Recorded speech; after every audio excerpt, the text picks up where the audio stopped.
Bem-vindo ao podcast A Bíblia Nossa de Cada Dia, onde mergulhamos nas Escrituras Sagradas, capítulo por capítulo, para encontrar sabedoria, orientação e inspiração para nossas vidas. Juntos exploraremos as histórias, os ensinamentos e os temas profundos da Bíblia, descobrindo como a palavra de Deus pode nos transformar e nos ajudar a viver uma vida plena e significativa. Prepare-se para uma jornada de fé, conhecimento e crescimento espiritual.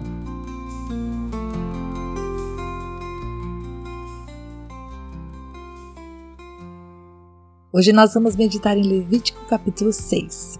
E este capítulo de 30 versículos vai trazer para nós algumas informações adicionais a respeito das ofertas que nós já estudamos e vai trazer também para nós, do versículo 1 até o versículo 7, todo um ensinamento sobre o sacrifício que deveria ser feito pelos pecados voluntários. Sim, aqueles que fossem cometidos de propósito. Então vamos começar já falando sobre eles. Do verso 1 ao verso 7, nós vamos ver esses pecados que eram feitos de maneira proposital, de maneira premeditada. E logo no versículo 1, tem uma parte ali que eu coloquei até em negrito aqui no meu texto, que eu escrevi um texto sobre isso. Diz ali, se você cometer uma ofensa, ou se você pecar contra uma pessoa e cometer ofensa contra o Senhor, eu coloquei um negrito aqui, cometer uma ofensa contra o Senhor negando ao seu próximo que este lhe deu em depósito. Ou seja, para começo de conversa, Deus chama Moisés e pede para que ele ensine o povo o seguinte: todas as vezes que você defraudar o seu próximo, você também está cometendo uma ofensa contra mim.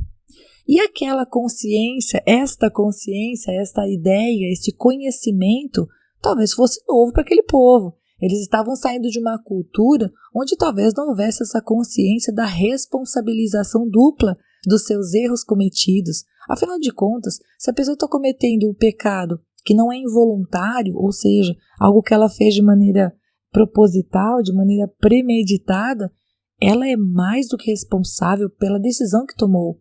Ela não apenas lesou o próximo, mas ela lesou um princípio do Senhor. E nesse sentido, né, gente, eu penso que isso não está tão longe de nós. Faz todo sentido. Todas as vezes que a gente peca contra o nosso próximo, mentindo, defraudando, lesando, todas as vezes que a gente peca dessa maneira, nós estamos com certeza deixando alguma coisa que o Senhor nos ensinou de lado. Porque Jesus não fez assim quando esteve sobre a terra. Ele espalhou o amor, ele espalhou a compreensão, ele foi o sim, sim, não, não, ele foi isso que ele ensinou para nós, né, que passar disso é do maligno. Então, bom, voltando aqui para Levítico, Deus, através de Moisés, vai dizer, se você pecar contra uma pessoa e cometer ofensa contra o Senhor, e quais são os pecados? Negando ao seu próximo o que este lhe deu em depósito ou penhor. Ou seja, se algo que foi deixado na sua responsabilidade não pertence a você e você negar, você não devolver a pessoa, você está roubando, você está errado, né? Você está lesando o seu próximo. Depois, ou se roubar, ou se tiver usado de extorsão para com o seu próximo, ou seja, você endurecer o coração e querer lesar o próximo. Se você tiver essa atitude, você está errado.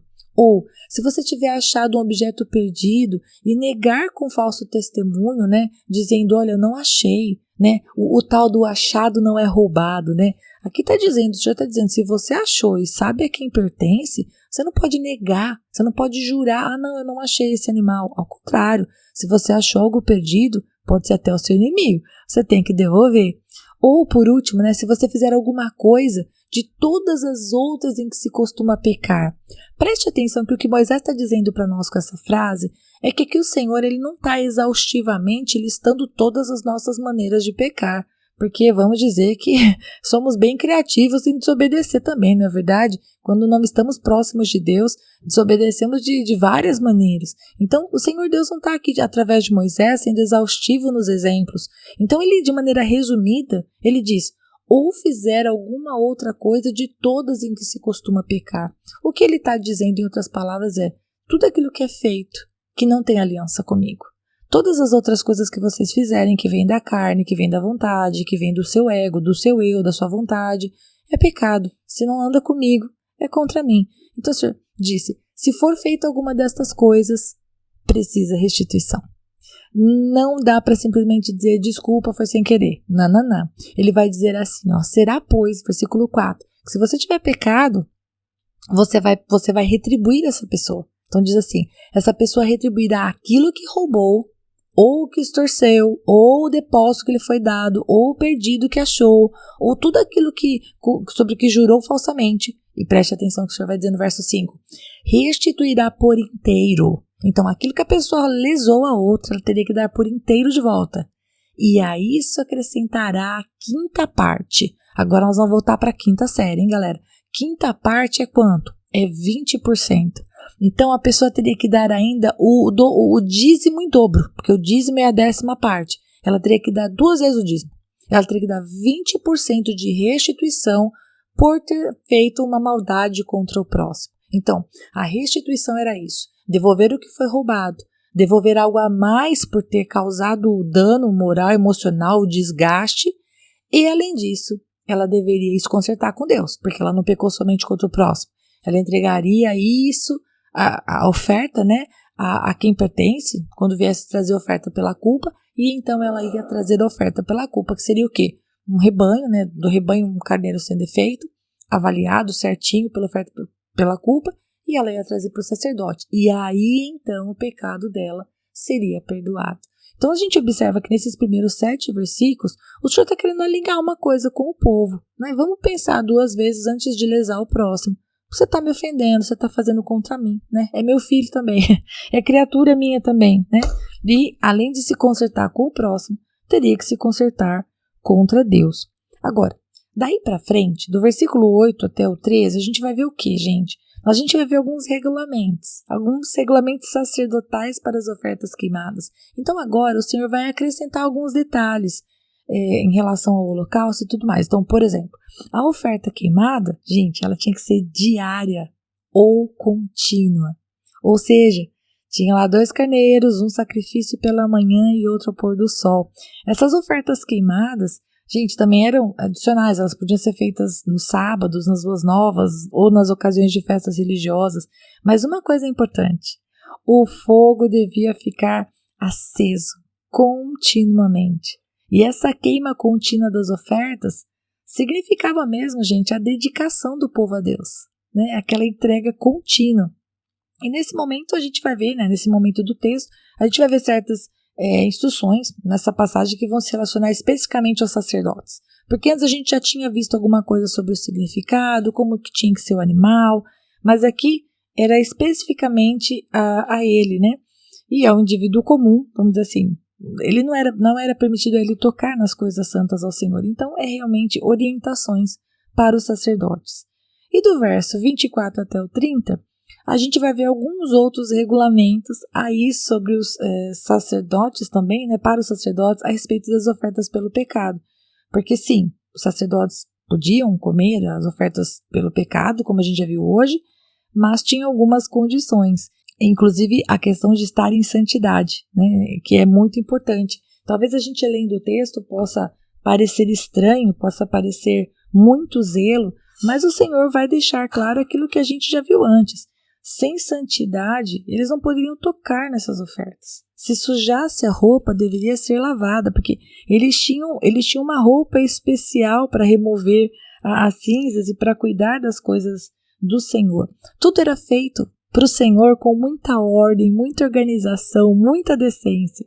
Então, eu acho que eu não vou acrescentar mais detalhes. Eu acho que só o fato, eu estou virando as páginas da minha Bíblia aqui, olhando para ela e pensando, eu penso que o mais importante é nós olharmos, do meu ponto de vista, é que sim, as ofertas eram para conserto do povo diante de Deus.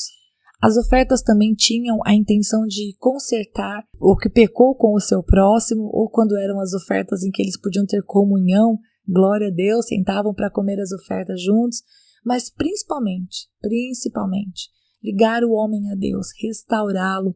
E aqui o Senhor vai trazer então alguns detalhes. Agora o fogo, né? O fogo da presença, da oferta queimada, de dedicação total ao Senhor deveria ser contínuo.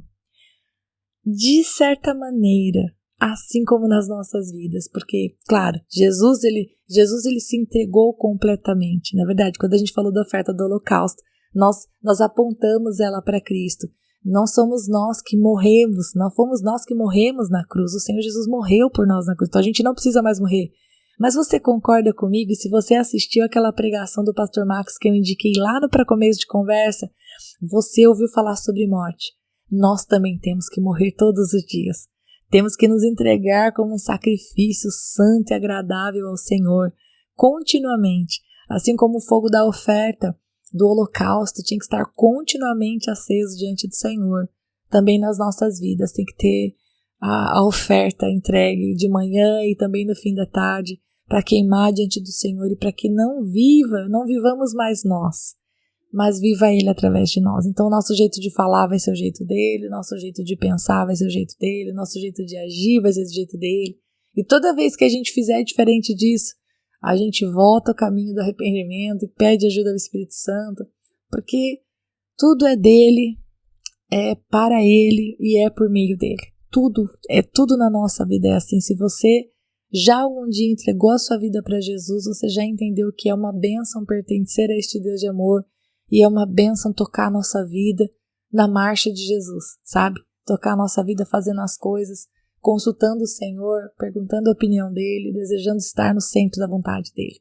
Então eu termino por aqui. Assim que eu termino esse podcast hoje, e amanhã nós meditaremos no capítulo 7, se o bom Deus permitir, em nome de Jesus.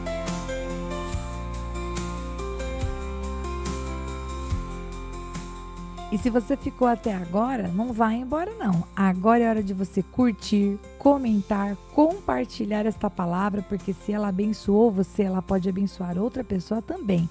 E lógico, se inscreva no canal, ative o sininho, assim você não perde os próximos episódios. Deus te abençoe e até lá!